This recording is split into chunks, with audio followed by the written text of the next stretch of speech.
بسم اللہ الرحمن الرحیم۔ ناظرین، آج کا پہلا ویلاگ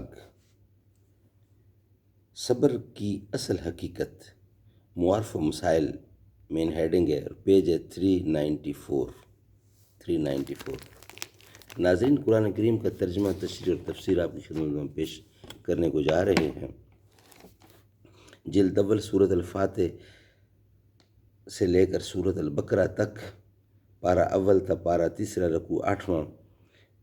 رائٹر ہیں اس کتاب کے مفتی اعظم پاکستان حضرت مولانا مفتی محمد شفیع صاحب رحمۃ اللہ علیہ۔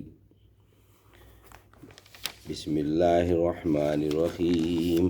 الحمد للہ وکفی وسلام علی عبادہ الذین اصطفیٰ۔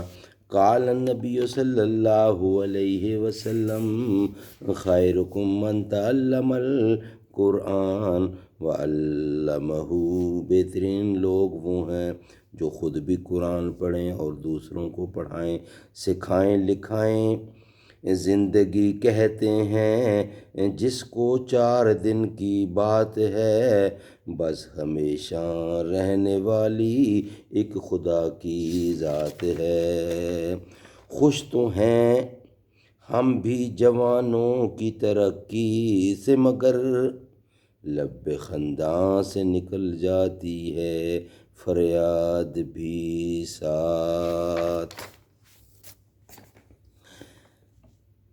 صبر کی اصل حقیقت، صبر کے اصلی معنی اپنے نفس کو روکنے اور اس پر قابو پانے کے ہیں۔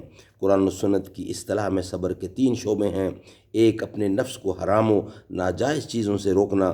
دوسرے، اطاعت و عبادات کی پابندی پر مجبور کرنا۔ تیسرے، مصائب و آفات پر صبر کرنا، یعنی جو مصیبت آ گئی اس کو اللہ تعالیٰ کی طرف سے سمجھنا اور اس کے ثواب کا امیدوار ہونا۔ اس کے ساتھ اگر تکلیف و پریشانی کے اظہار کا کوئی کلمہ بھی منہ سے نکل جائے تو وہ صبر کے منافی نہیں۔ یہ تینوں شعبے صبر کے فرائض میں داخل ہیں۔ ہر مسلمان پر یہ پابندی عائد ہے کہ تینوں طرح کے صبر کا پابند ہو۔ عوام کے نزدیک صرف تیسرے شعبے کو تو صبر کہا جاتا ہے۔ 2 شعبے جو صبر کی اصل اور بنیاد ہیں، عام طور پر ان کو صبر میں داخل ہی نہیں سمجھا جاتا۔ ناظرین، انشاءاللہ دوسرے ویلاگ میں ہم آپ سے مزید ڈیٹیل کی طرف جائیں گے کہ صبر کے اور کیا کیا معنی اور کیا کیا ضروری چیزیں ہیں۔ یا رب مدینے پاک میں جانا نصیب ہو، جانا نصیب ہو تو نہ آنا نصیب ہو۔ یا رب مدینے پاک میں جانا نصیب ہو، جانا نصیب ہو تو نہ آنا نصیب ہو۔